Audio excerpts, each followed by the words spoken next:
Yes बच्चों, अगली पंक्ति देखिए। अचानक बोला मोर, जैसे किसी ने आवाज दी सुनते हो, चीलम औंधी धुआं उठा, सूरज डूबा अंधेरा छा गया।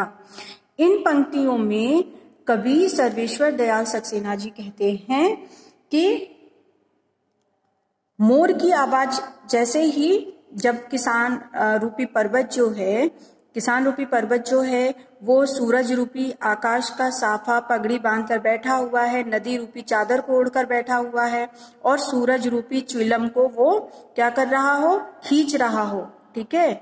और पलाश के जो फूल हैं वो अंगीठी के रूप में है और उससे ये पर्वत क्या कर रहा है, गर्मी ले रहा है और अंधेरा ऐसा महसूस हो रहा है जैसे भेड़ों का गल्ला हो, भेड़ों का झुंड हो, है ना। तो उसी समय तभी अचानक मोर बोल पड़ता है। कवि कहते हैं कि ये मोर की आवाज ऐसा लगता है मानो पर्वत रूपी किसान की पत्नी जो है उसको आवाज दे रही हो कि अब अंदर आ जाओ, बहुत अंधेरा हो गया है, रात हो गई है, सूर्यास्त हो गया है, ठंडी बढ़ती जा रही है, तो अब अंदर आ जाओ, ठीक है। तो इन पंक्तियों में कवि ने मोर की आवाज को एवं पहाड़ के रूप में शाम के वो बैठे हुए किसान के रूप में प्रस्तुत किया है। कवि कहते हैं कि शांत वातावरण में जब चारों ओर अंधेरा है, कोई आवाज नहीं आ रही, उसी समय अचानक एक मोर के बोलने की आवाज आती है तो ऐसा प्रतीत होता है मानो कोई आवाज लगा रहा हो, किसको, किसान को। ऐसा लगता है मानो वो मोर कह रहा हो कि शाम हो गई है, चिलम उलट जाती है, मतलब अब शाम हो गई है, अब चिलम उलट जाती है, मतलब औंधी मतलब उलट जाना, चिलम यानी वही सूरज जिसको वो चिलम माना गया है। तो चिलम उस समय सूर्यास्त हो गया होता है, सूरज जो है वो पूरी तरीके से डूब जाता है।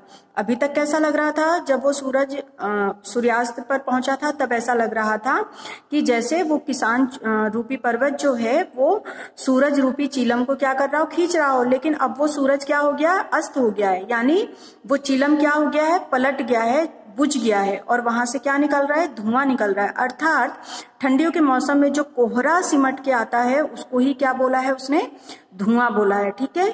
सूरज डूबा है और अंधेरा छा गया है। तो कवि कहते हैं कि शांत वातावरण में जब मोर बोलता है तो ऐसा महसूस होता है मानो कोई आवाज दे रहा हो, ऐसा लगता है मानो मोर कह रहा हो कि शाम हो गई है, चिलम उलट गई है, मतलब अंधेरा हो गया है, आग, चिलम में जो आग है वो बुझ गई है, ठीक है।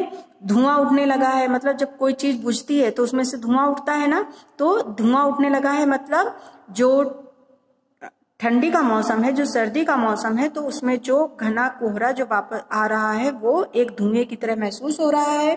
सूरज के डूब जाने से चारों ओर अंधेरा छा गया है, अब आप अंदर आ जाओ।